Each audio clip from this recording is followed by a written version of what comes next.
शिव तत्व कह रहा है। मैनावती ने कहा अपने भाई भर्तरी से दूसरा संवाद कहा।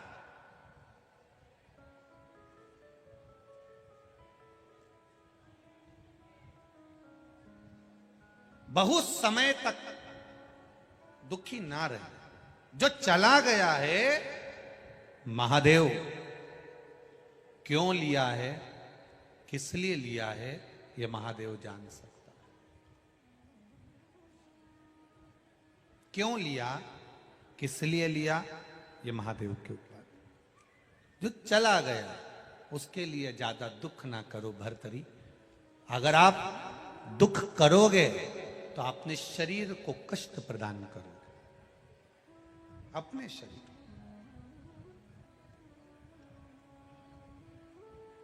बहुत बीमारियां चल रही है, बहुत बीमारी है।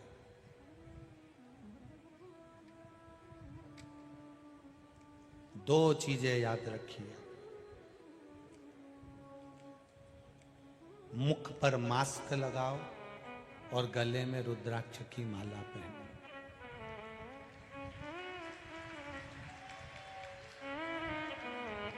बहुत बीमारियां चल रही है, दो चीजों का ध्यान रखो। मुख पर मास्क लगाओ, गले में तुलसी या रुद्राक्ष की माला पहनो।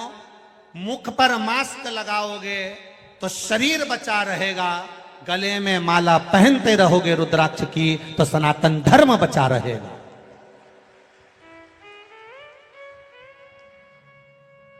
मास्क लगाने से शरीर बचता है, गले में रुद्राक्ष पहनने से विरोधियों के भी आंखें नब जाती है, हमारा राष्ट्र आगे बढ़ता है। मुख पर मास्क हो और गले में रुद्राक्ष या तुलसी की माला हो। मास्क शरीर को बचा लेगा, एक रुद्राक्ष का मन का, एक रुद्राक्ष, एक तुलसी का मन का हमारे राष्ट्र को बचाएगा, सनातन धर्म को बचाएगा, हमारे धर्म को बचाएगा।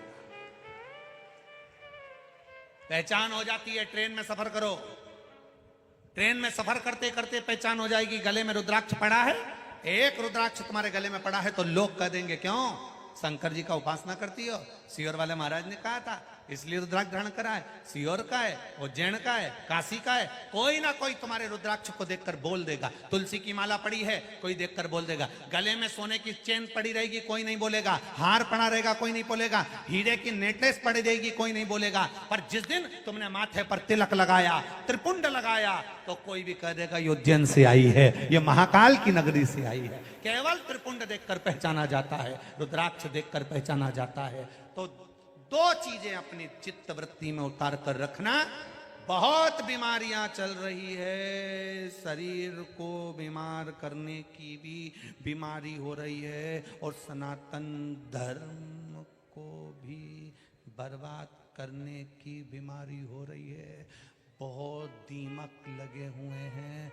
जैसे कोरोना छूने से हो जाता है, वैसे ही ये विधर्मी भी धीरे धीरे धीरे धीरे कोरोना जैसे प्रवेश करते जा रहे हैं। इसलिए मुंह पर मास्क, गले में रुद्राक्ष की माला सनातन धर्म को और शरीर को बचा लेगी, ये निश्चित है। जाओ शिव के मंदिर, शंकर की चौखट पर, शिव की आराधना में, शिव के गुणगान में। बच्चा कहेगा मां शंकर के मंदिर क्यों भेज रही है, मां शंकर के मंदिर क्यों भेज रही है। यह प्रश्न देवराज ने भी अपनी मां से कहा था। देवराज ब्राह्मण ने 4 बार अपनी माता से प्रश्न किए, मां तू मंदिर क्यों जाती है, तू शिवालय का निर्माण क्यों करती है, तू शिवलिंग शंकर की आराधना क्यों करती है, शिव तत्व को क्यों ज्ञात करती है। मां शंकर के मंदिर जाने से क्या होता है। जब देवराज के प्राण छूटे, चोरी करने वाला वो देवराज जब अपने प्राणों को त्यागता है और शंकर भगवान उसको नंदी पर बिठाकर लेकर कैलाश जाते हैं, तो उसने सारे भृंगी श्रृंगी से पूछा कि मैं तो चोर था, पापी था, फिर मुझे ऐसा कौन सा पुण्य का फल मिला कि मुझे कैलाश धाम मिला? तो कह दिया, तेरे घर की माँ शंकर के मंदिर में 1 लोटा जल चढ़ाती थी। एक घर का व्यक्ति अगर 1 लोटा जल चढ़ा रहा है तो 7 पीढ़ी को नहीं 71 पीढ़ी को तार रहा है। 1 लोटा जल चढ़ाने पर 71 पीढ़ी तर जाती है। घर के एक एक बच्चे को कह दो शिव मंदिर जाओ, शंकर की चौखट पर जाओ, 1 लोटा जल चढ़ाओ। क्यों चढ़ाओ? उसका कारण है, आज माता पिता हैं, घर के माता पिता बुजुर्ग होंगे, बुजुर्ग होकर एक दिन चले जाएंगे। सब जब चले जाएं तब एक माता पिता जिंदगी भर साथ निभाते हैं, और वो मेरा देव अधिदेव महादेव है। आपने जो जल चढ़ाया है, जिन हाथों से शिव की आराधना करी है, वो हाथ मेरा महादेव पकड़ लेता है, फिर वो हाथ मेरा महादेव छोड़ता कभी नहीं है। एक बार उसने पकड़ लिया तो छोड़ेगा नहीं, छोड़ेगा नहीं।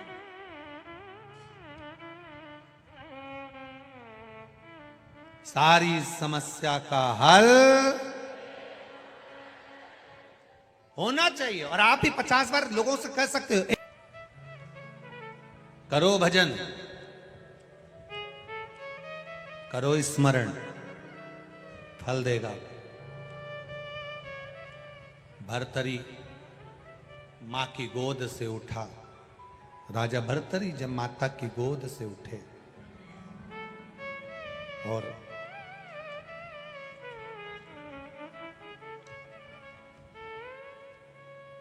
माता की गोद से जब राजा भर्तरी उठते हैं,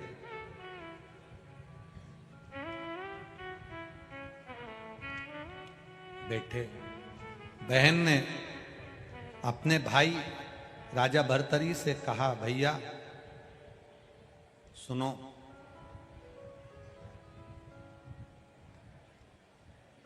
या तो राष्ट्र की सनातन धर्म की रक्षा के लिए आप सिंहासन संभालो, या फिर अपने इस मनुष्य देह को, जो मानव का शरीर मिला है, इस देह को परमात्मा में लगा। बहुत ध्यान देना, ये केवल एक बहन का और भाई का संवाद नहीं है, यह कोई साधारण सा संवाद नहीं है। एक बहन राजा विक्रमादित्य ने भी बना ली थी मुंह बोली बहन। जब राजा विक्रमादित्य भ्रमण करने के लिए गए, घूमने के लिए गए, घूमते घूमते उन्होंने देखा कि नदी में एक युगल जोड़ी, एक लड़का, एक लड़की, एक स्त्री, एक पुरुष पानी में बह रहे हैं। राजा विक्रमादित्य देखकर आश्चर्य में पड़ गए, आश्चर्य में पड़ गए। और राजा विक्रमादित्य जब आश्चर्य में पड़े, देखकर थकित रह गए, आश्चर्य में।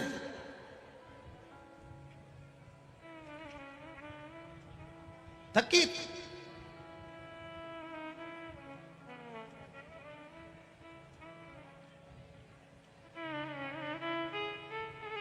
देखा कोई बचाने वाला नहीं है, राजा विक्रमादित्य पानी में कूद गए। कूद कर उन्होंने दोनों, वो स्त्री और पुरुष को, वो नवयुगल जोड़े को बाहर निकाला। पूछा, कौन हो तुम? दोनों ने कहा, हम एक राज्य के युवराज और ये बेटी हैं, राजकुमारी हैं। अपने माता पिता और परिवार के साथ में नदी में भ्रमण कर रहे थे। तेज पानी का बहाव आया, बवंडर आया, उसमें पानी में सब हमारे परिवार चले गए और हम दोनों तैरते तैरते यहां पहुंच गए, आपने हमें बचा लिया। राजा विक्रमादित्य जिस लड़के और लड़की से बात कर रहे थे, उसमें जो लड़की थी, जो राजकुमारी थी, वो बड़ी सुंदर थी, अति रमणीय, बहुत सुंदर, जिसको देखकर देवता भी अप्सराओं को भूल जाए, इतनी सुंदर वो राजकुमारी थी, इतनी सुंदर राजकुमारी, जिसको देखकर देवताएं भी अप्सराओं को भूल जाएं, इतनी सुंदर वो राजकुमारी का जब दर्शन किया और उन दोनों को लेकर राजभवन में गए। राजभवन में जाने के बाद सारे साज सजा दिए गए कि आप यहाँ निवास करो, भोजन करो, पानी पियो, आनंद से रहो। मना नहीं, आपके राज्य में हमें भेज दिया जाएगा। जब वो निवास करने लगे, इतनी सुंदर राजकुमारी, इतनी सुंदर राजकुमारी, वो राजकुमार ने उस राजकुमारी के लिए विचार करा, कहा ये मेरी बहन है और हम इसके लिए वर ढूंढ रहे हैं, और इतना अच्छा राजा विक्रमादित्य है, इतनी सुंदर मेरी बहन है, क्यों ना राजकुमार ने विचार करा कि अपनी बहन का विवाह इस विक्रमादित्य राजा के साथ पक्का कर दूं। पर राजा विक्रमादित्य ने उन दोनों को रखा, जिमाया, पानी पिलाया, भोजन कराया, वस्त्र दिए, आभूषण दिया, रखा। खुश होकर राजकुमार ने राजा विक्रमादित्य से एक बात कह दी कि महाराज मैं बड़ा प्रसन्न हूं और प्रसन्नता के कारण कुछ आपको देना चाहता हूं, आप स्वीकार करेंगे? आप लेंगे? क्यों नहीं? राजा विक्रमादित्य ने कहा आप जो देना चाहते हो दो, मैं स्वीकार करूंगा। दे दीजिए, मैं स्वीकार करूंगा। देखिए, बहुत दूर दूर से आप लोग कथा सुनने आए हो, बहुत ध्यान लगाकर सुनना।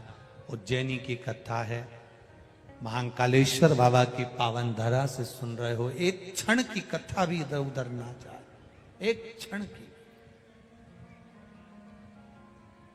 स्मरण करो। अब मैं आपको कुछ गिफ्ट देना चाहता हूं, मैं आपको कुछ पुरस्कार देना चाहता हूं। आपने हमको वस्त्राभूषण दिया, पानी दिया, रुकाया, सेवा करी, हम कुछ देना चाहते हैं, आप स्वीकार करेंगे? भगवान विक्रमादित्य ने कहा हम स्वीकार कर लेंगे, दे दीजिए, दे दो आप। महाराज मैं मेरी बहन को आपको देना चाहता हूं, स्वीकार करोगे? अब नगर का राजा विक्रमादित्य साधारण नहीं है। जरा समझिएगा कि राजा विक्रमादित्य थे कैसे।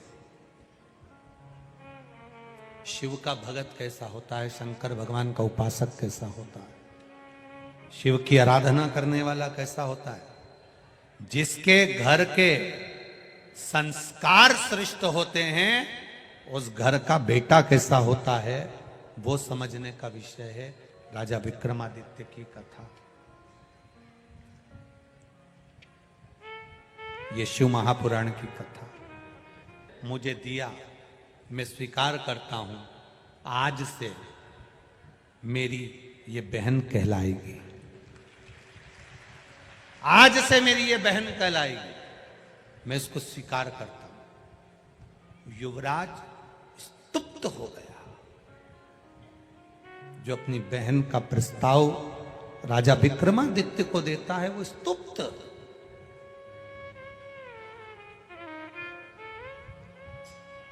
विचार करना जरा, राजा विक्रमादित्य के शब्द को सुनिएगा और अपनी जिंदगी में उतारिएगा। युवराज कहता है मैंने अपनी बहन आपको दी और आपने उसको बहन बना लिया। राजा विक्रमादित्य कहते हैं सुनो ए युवराज, एक शब्द याद रखना, जिसको पानी पिलाओ, जिसको भोजन कराओ, जिसको वस्त्र दिलाओ, जिसको आभूषण दिलाओ, जिसको तुम अपने घर में पनाह दो, जिसको तुम किसी भी रूप में कृपा करो, करुणा करो, दया करो,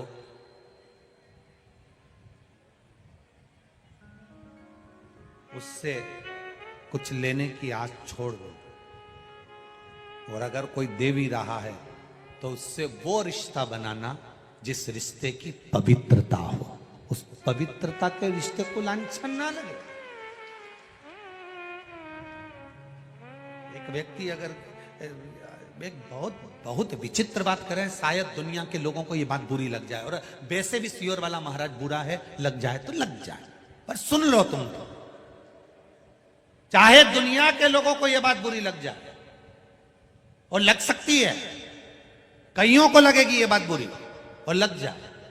राजा विक्रमादित्य कहते हैं अगर किसी को पनाह दी है, किसी को पानी पिलाया, किसी को भोजन कराया, किसी को शरणागति दी है, किसी के लिए तुमने कुछ करा है, तो उसके परिवार के व्यक्ति पर तुम्हारी गलत दृष्टि नहीं होना चाहिए, अच्छी निगाह रखिए। अब दुनिया को देखिए, दुनिया की दृष्टि देखिए। अगर एक व्यक्ति किसी को उधार पैसा दे देता है, एक व्यक्ति किसी पर करुणा कर देता है, एक व्यक्ति किसी को नौकरी दिला देता है, एक व्यक्ति किसी को अगर थोड़ा सा भी काम कर देता है, तो उससे यह आशा लगता है कि इसके घर में बहन है, इसके घर में बेटी है, इसके घर में संपदा है, इसके घर में बेबहू है, इसके घर में बच्चे हैं, इसके घर में ऐसा है। कुछ लेने की आशा उसकी बढ़ जाती है। पर राजा विक्रमादित्य का संवाद कहता है, भंडारे में भी अगर भोजन करा रहे हो, किसी को 2 गुलाब जामुन भी खिला रहे हो, अगर किसी को नुक्ति भी परस रहे हो, तो ये आस लेकर मत परसना कि ये मेरा पहचान वाला, एक दिन जब मैं जिम में बैठूंगा तो ये मुझे 4 गुलाब जामुन परसेगा या नुक्ति ज्यादा परसेगा। ये आशा राजा विक्रमादित्य कहते हैं, इसको लेकर मत रहना। पर आज की जो अभिलाषा है, आज का जो क्रम है, आज का जो विचार है, वो बिल्कुल उल्टा है, बिल्कुल उल्टा। हमने इसके लिए यह करा तो इसको हमारे लिए यह करना चाहिए। आशा क्यों लगाई?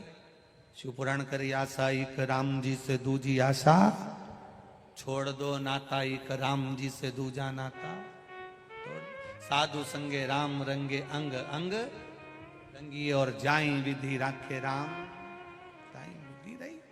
क्यों कहा?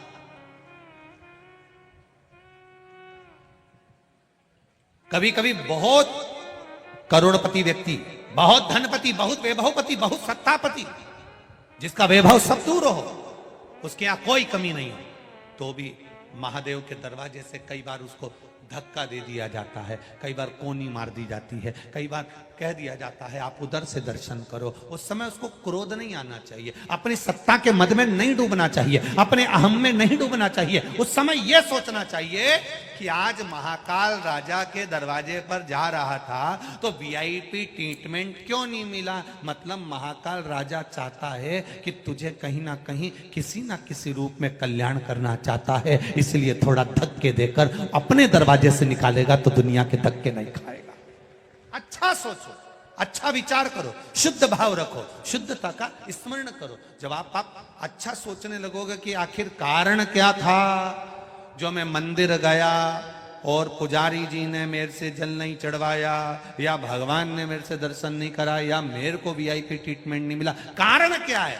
कारण कुछ नहीं है, कारण वो काल अधिपति महाकाल राजा, उसने सोच लिया आज मेरे दरवाजे से धक्का खाकर जाएगा तो पूरी जिंदगी अच्छे से निकल जाएगी, पूरी जिंदगी।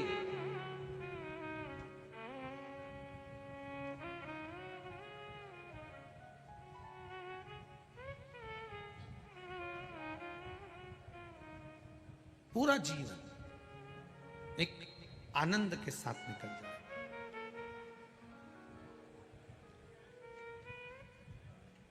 और जब फिर निवेदन है, जिसने मेरे महादेव के दरवाजे के धक्के खा लिए वो दुनिया में फिर कभी कहीं धक्का नहीं खाता है, कभी धक्का